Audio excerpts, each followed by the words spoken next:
Hello, let's do another video on curve sketching. This is like chapter 4 material from the Stored Calculus book. Let's think about sketching the curve f of theta equals 2 cosine theta plus cosine squared theta. Get a little trig practice here. Now we'll do this for theta between 0 and 2 pi. But some problems won't restrict the domain to be just one cycle of it, but you just got to figure like this thing's going to make a cycle, which is going to be between 0 and 2 pi. Had they not told you that it happens between 0 and 2 pi, then that cycle would just repeat every 2 pi, whatever. Sometimes they can make some very interesting little weird little wavy shapes, but those little weird little wavy shapes would just repeat every 2 pi. So this one actually I've already seen the end of, and it doesn't make that very interesting of a curve. You wouldn't think it's that complicated of a problem, but it gets going here. So anyways, what we need to do is we need to, find the critical numbers of f.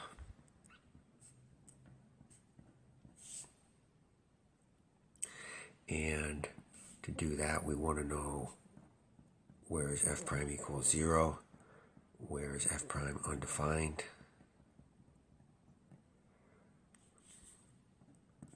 That's talking about the critical numbers of f.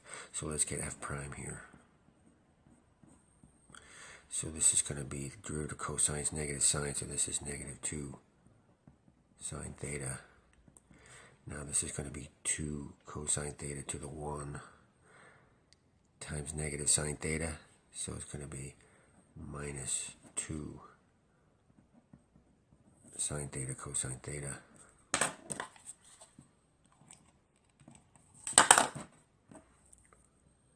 Oh, cry out loud.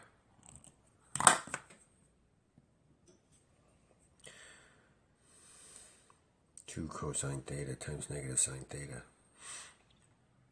And we want to take that first derivative, set it to 0. You won't be able to do anything intelligent with this unless you can factor it. Take out the negative 2 sine theta.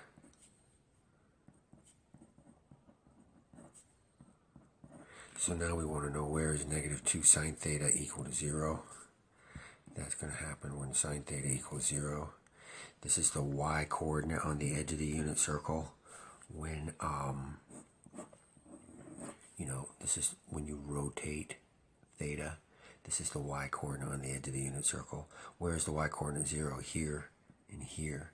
That's at 0 and pi. So we got theta equals 0.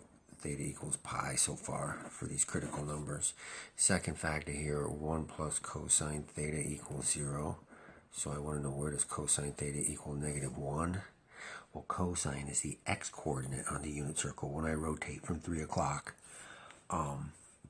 an angle theta. And so where's the x-coordinate negative 1? Over here at pi? Well, we already talked about that. It's a little redundant to write it, because we only need to write it once. So now we got the critical numbers of f.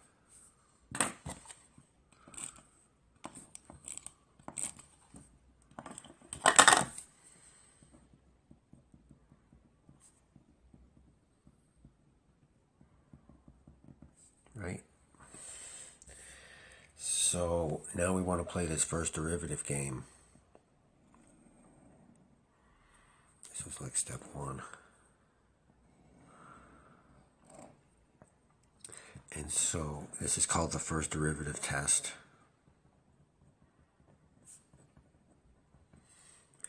So what we want to do is take those critical numbers 0 and pi, put them on a number line. This is where the first derivative is 0, so we know that there's these are the first derivatives being 0. This is where the horizontal tangents are. So now we'll choose test numbers. Right, we're going to choose test numbers in these intervals.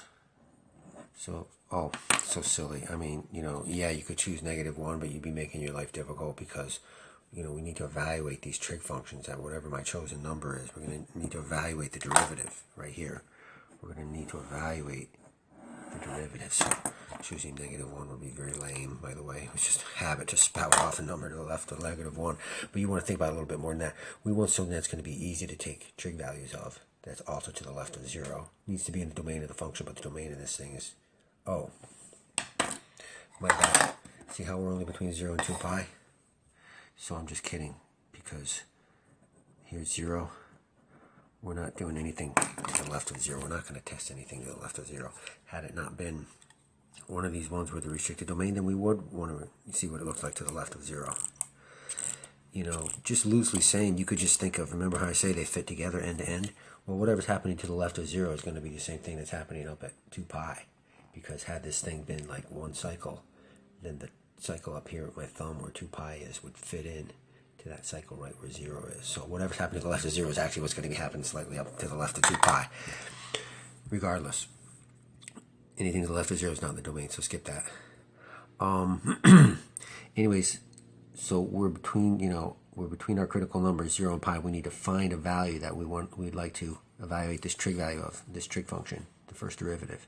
And we'd like to choose something easy. You could choose, you know, pi over 6, pi over 4, pi over 3.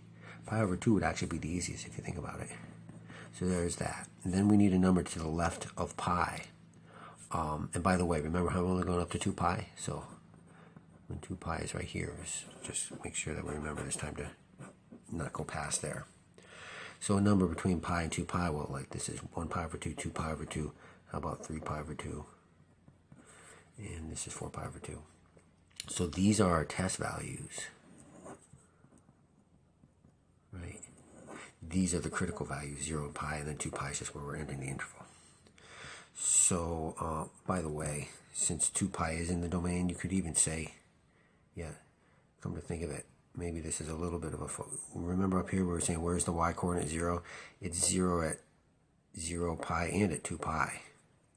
So this really is another critical value, and it is in the domain. To tell you the truth, I think I wrote this domain probably down wrong. It's supposed to be probably greater than or equal to 0, less than 2 pi, because the 0 and the 2 pi are kind of redundant. But regardless, we can say, you know, we're up here at 2 pi. We test pi over 2 into the factored form of the first derivative. So, you know, we just want to know positive or negative. Sine of pi over 2 is, you know, is 1. And 1 times -2 is negative. And cosine of pi over 2 is 0, and 1 plus 0 is positive. So this came from the -2 sine theta. This came from the 1 plus cosine theta. And we say negative times a positive is negative. So that tells us that the first derivative is negative on this interval. We know that the tangent line is getting flat at 0 because that's a spot where critical value was causing the first derivative to be 0. And we know that there's also a horizontal tangent at pi because that's another tangent value that caused the first derivative to be 0. And now we're ready to test 3 pi over 2. So we got the sine of 3 pi over 2. That's when we rotate down to 3 pi over 2, the y-coordinate there is -1. So this is -2 times -1, which is positive. And the cosine of 3 pi over 2, that's the x-coordinate when I'm at 3 pi over 2. That's 0. So we're at 1 plus 0, which is positive. So this came from the -2 sine theta. This came from the 1 plus cosine theta. Positive times a positive is positive, tells us the first derivative is positive, means the function is increasing right there. And then at 2 pi, it's really the same thing. This is where the y value was 0. You know, this is where the first derivative was 0. And the first derivative 0 means you got a horizontal tangent line. So we just know that this thing's getting horizontal right here. Kind of just blends in with the bracket that I had there anyways. So we got a general shape of this function. It's kind of looking like this, right? I mean, you know, flat, you know, something like, and then flat again. I didn't mean to make it go a little down on the end. It doesn't even go past there anyways, right? So the first derivative test gives us a lot of information. We'd like to know, like, here at 0, what's the y value that goes with the 0? Down here at this, it's called a relative minimum, but I usually just say local minimum, or, you know, a local min. The x value is pi, or I should say the theta value is pi. We need to find the y value. Similarly up here, the x value, what the input, which is theta, is 2 pi, and I need to know the y value. So I want to evaluate the function now at these values. So we've got, the cosine of 0 is 1, and 2 times 1 is 2. Cosine of 0 is 1, 1 squared is 1, this is 2 plus 1, this is 3, this is 0, 3 right here. Now at pi, we got the cosine of pi, which is negative 1. 2 times negative 1 is negative 2. Cosine of pi is negative 1. Negative squared is positive 1. Negative 2 plus 1 is negative 1. So this is pi negative 1. And at 2 pi, I believe we're going to probably get the same value we got at 3, right? Because the values of cosine and sine are the same at 0 as 0. So this is going to be 2 pi comma 3. So now I got a lot of information on this first order test. I got the shape of the graph, and I know where those local maxes and mins are. I know where it's increasing and decreasing. Now we got to look out for inflection points, and this is where things will probably get ugly, because for number 3, when we go after the intervals of concavity and inflection points, things are going to get ugly probably when we take this second derivative. So here's f of theta. I need f double prime of theta. And this is going to be now, derivative of sine is cosine, so we got negative 2 cosine theta. Now here I'm going to need some product rule.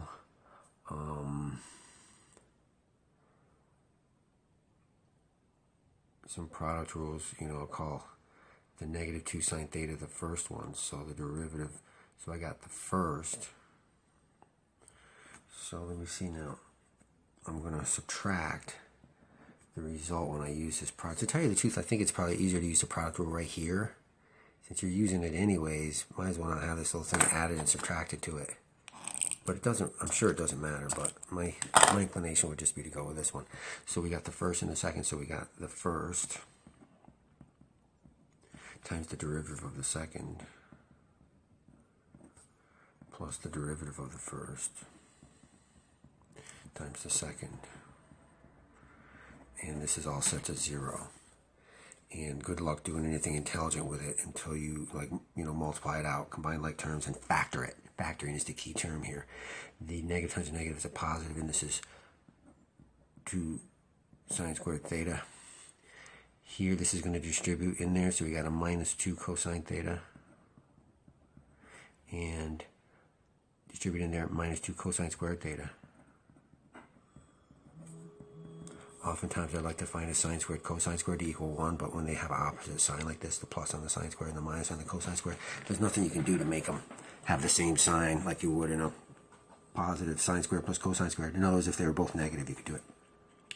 But anyways, here, let me tell you something. I know the trick on this one because I can see it coming with this quadratic and things and sines and cosines. This next couple of minutes, it's like this is common. This is nothing. So don't think this is any big deal. It really is.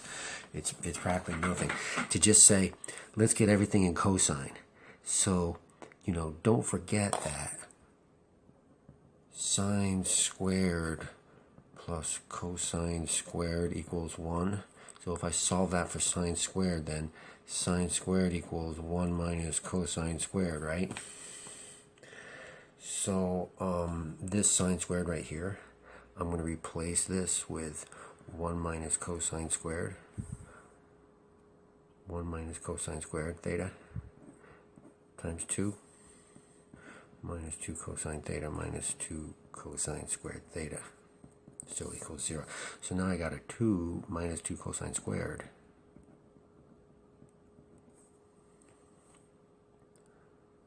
minus another 2 cosine squared minus a 2 cosine theta equals 0.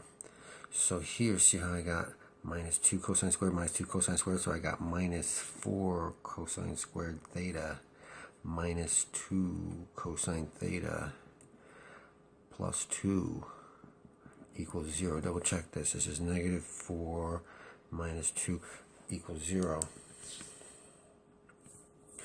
So now then,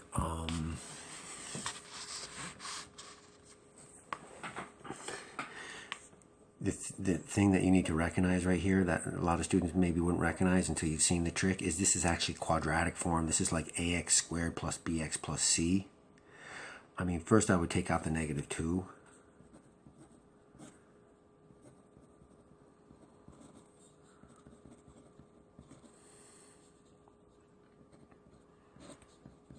Right? Here's your negative 4 cosine squared, your negative 2 cosine, and your plus 2. This is like ax squared plus bx plus c. Think of this as negative 2 times 2w squared plus w minus 1. And so what I'm doing here is I'm letting, this is like bothering me with all those cosines in there, so I'm just saying, okay, well, I'll just replace the cosine with just some variable like w. Like whatever cosine is, we'll call that w for now. So this really says 2w squared plus w minus 1. And now it's definitely a lot easier to see that it's in quadratic form. We need to factor. We need to find factors of negative 2 that add to 1. And those are plus 2 and minus 1, because they multiply to a times c and they add to b. So we break up that middle term with a plus 2w minus 1w. And we still got the 2w squared out there and the minus 1 on the end there and the minus 2 out front there and still equaling 0 there.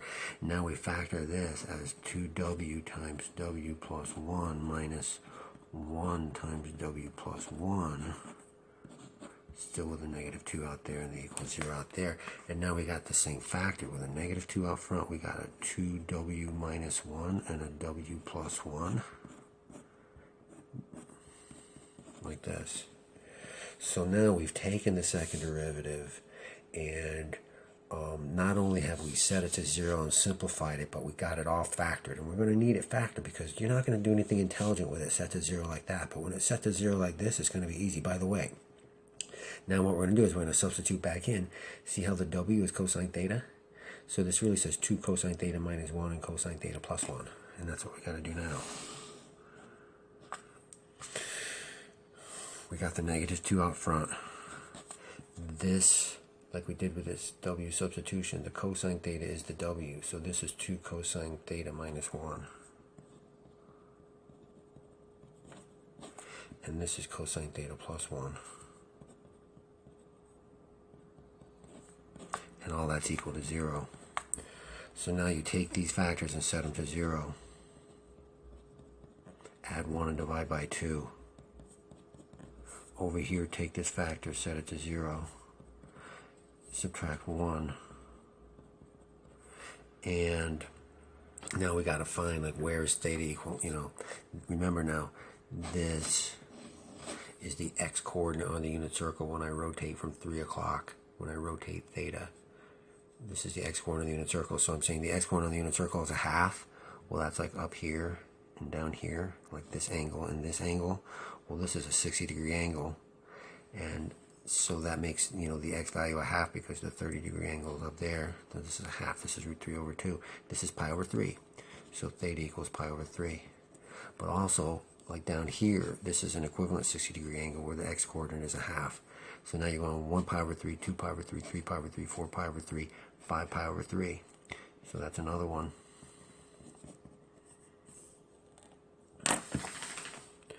And now, over here, you got where cosine theta equals negative 1. Well, that's when you rotate theta to get the x-coordinate to be negative 1. And that's over here at pi. So this gives you theta equals pi. So now we've got the first, we got the second derivative. We got these are called the critical, these are the critical numbers of f prime if you think about it. They're not the critical numbers of f. Those we got with f prime, but they're the critical numbers of f prime. And now what we're going to do is we're going to stick these critical numbers on the number line like we did with the first derivative. So we got pi over 3, pi, and 5 pi over 3. And don't forget we're only going between 0 and 2 pi. So, you know, we got to choose our test values here. So choosing a value of less than pi over 3 that you can actually do trig with, you only got pi over 6. That's about your only choice. Luckily, we got that choice. Between 2 pi over 6 and 3 pi over 6 is 4 pi over 6, otherwise known as 2 pi over 3. right? I'm just thinking 4 pi over 6 there when I thought that, right? That's what this value is. This is 2 pi over 3, right? And I'm just thinking of this as 1 pi over 6, 2 pi over 6. This is 6 pi over 6, right? This is 2 pi over 6. I could have chosen 3 pi over 6, which is pi over 2. That would have made the arithmetic even easier, choosing pi over 2. But regardless now, this is 6 pi over 6. This is 10 pi over 6. So we can go with, like, 9 pi over 6, say, which is 3 pi over 2. Choose any number in there. It doesn't matter. Which is pi over 2. Hold on a minute. I think I got that wrong. This is 6 pi over 6. This is 10 pi over 6. So I'm saying we can go to 9 pi over 6, which is 3 pi over 2. Right? So I'm just thinking in pi over 6s here, just because it seems to be giving me lots of choices. And now something between 10 pi over 6 and 12 pi over 6. I have to choose 11 pi over 6 right here. Now I'm forced for this one. So there's a lot of test values in here. By the way, this is one of the test values. I got to test all these values into the factored form of the second derivative. So then I'm going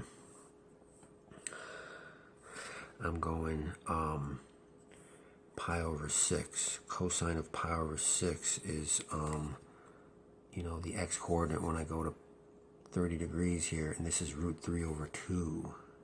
So this is 2 times root 3 over 2, which is root 3 minus 1. Well, root 3 is bigger than 1, and so a number bigger than 1 minus 1 is going to be positive. Don't forget, we've also got that negative 2 out there, so that makes a negative factor. You wouldn't want to forget that, otherwise you'd be doomed. Now we got the cosine of pi over 6, which is, the x coordinate again, which is root 3 over, and so this is going to be a positive plus positive, which is positive. So now I got a negative, right? This negative came from the negative 2. This positive came from the 2 cosine theta minus 1. This positive came from the cosine theta plus 1. And the negative times the positive is negative, and then the negative times the positive is negative. So that tells me the second derivative is negative in this interval. Tells me the function is concave down between 0 and pi over 3. Now we're going to 2 pi over 3 as our next test value. So I'm going into the factored form of the first derivative. I'm going to get rid of the scratch work from the last one that we just did. So now I'm doing 2 pi over 3. Well, the cosine of 2 pi over 3, see how the cosine of 1 pi over 3, 2 pi over 3 is over here? Well, I can already see that's the x-coordinate, and it's negative. So this is 2 times a negative number, which is negative, and then a negative number minus 1 is just going to be more negative. So this is negative. This one, by the way, is the negative 2 out front. This is negative. Now we might have to compute, well, actually, no, we might have to compute a little bit more explicitly now when I say the cosine of 2 pi over 3. 1 pi over 3, 2 pi over 3.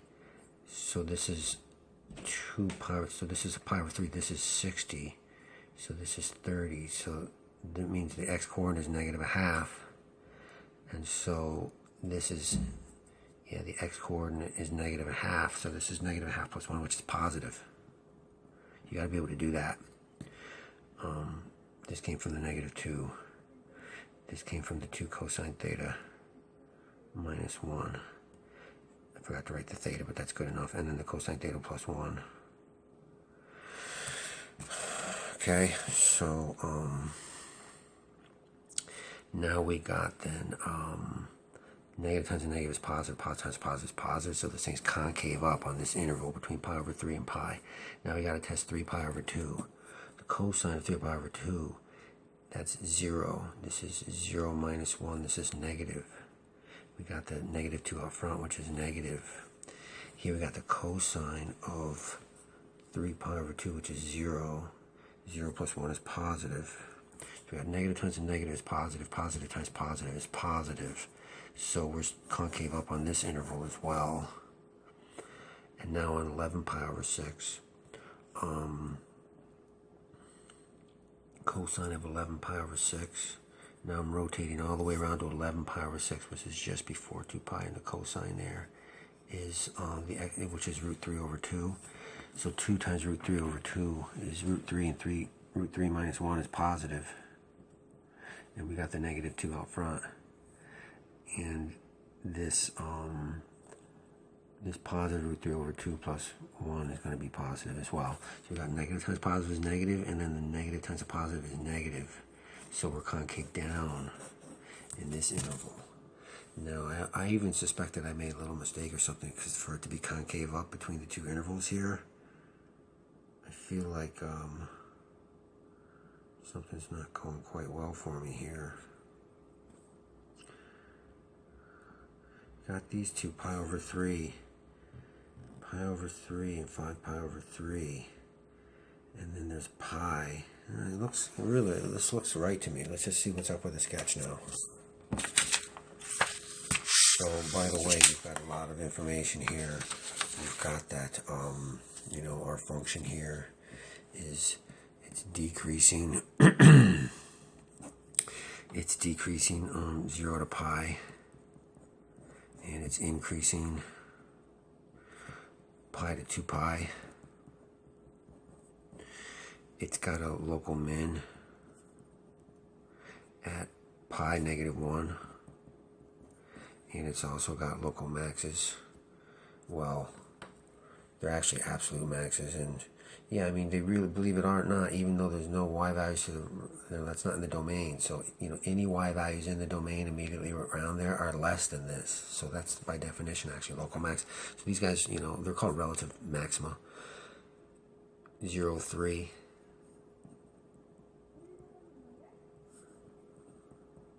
And 2 pi 3 are points. Now we've got our intervals of concavity, which are right in here. So it's concave down 0 to pi over 3. Now that's an interval. Union 5 pi over 3 to 2 pi. And it's concave up. You'd have to separate these into two intervals, even though I know you want to say it's one big interval. It's from pi over 3 to pi, union pi to 5 pi over 3.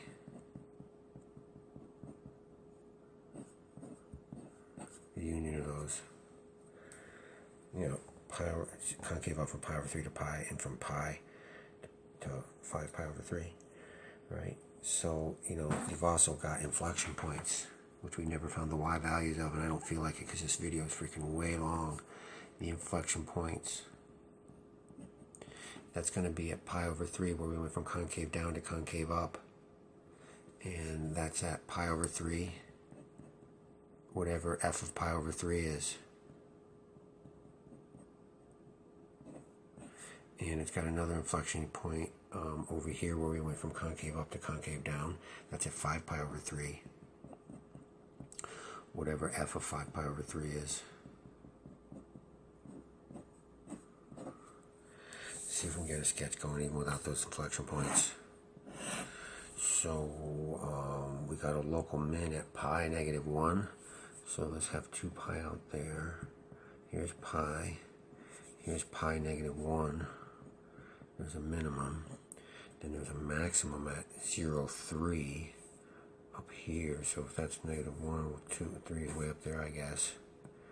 Here's maximum at 0, 3, and also at 2 pi 3. Here's 2 pi 3 out here. And it's decreasing from 0 to pi and increasing from pi to 2 pi. But it's concave down from 0 to pi over 3, which is about here. And then it's also concave down from 5 pi over 3 to 2 pi, from here to here. It's concave up from pi over 3 to pi.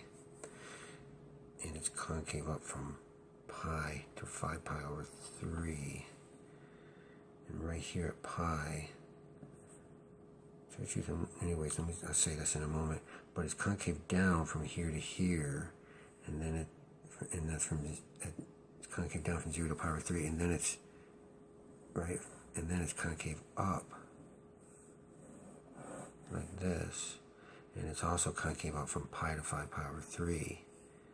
Right? Like, like here's 5 pi over 3, so, maybe like somewhere up here. Still concave up, and then it's concave down again from 5 pi over 3 to 2 pi. It's concave down. Right? Concave down. By the way, I missed this. Was supposed to come from 3. It was coming from 3, concave down. Concave down, concave up, concave down. Now the thing that's not quite right about this is there shouldn't be anything weird happening here at pi negative 1. It should have just been concave up on the whole interval. Gosh darn it. I'm not doing this whole stinking 30-minute video again. Let me tell you what. Let's find at pi, this is where cosine equals negative 1. Because we have this factor here of cosine theta plus 1. So where does cosine theta equal negative 1? Where does the x value equal negative 1? That indeed is at pi. So there should have, and this is another critical value. It's a value, is another critical value. Strange it shows up as a critical value. It really is. Cosine theta plus 1. I don't think there's a mistake in here anyplace. I really don't. So that means, the derivative, the second derivative is 0 there. Well, I guess it's like I was saying, that's why you can never say that there's always going to be an inflection point where the second derivative is 0.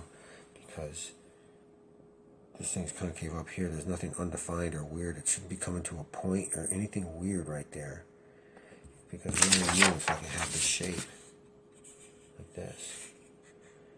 And at pi negative 1, it's right there at the bottom.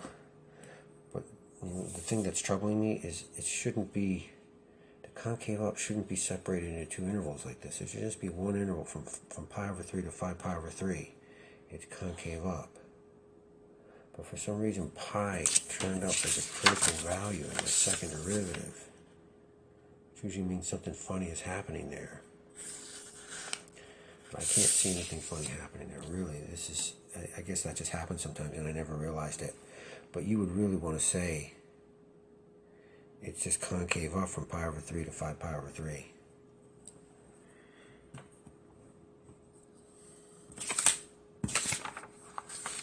Strange that critical number of f prime. Maybe there's some rule I'm not remembering where if it was already a critical number of f prime, if it was already a critical number of f, then somehow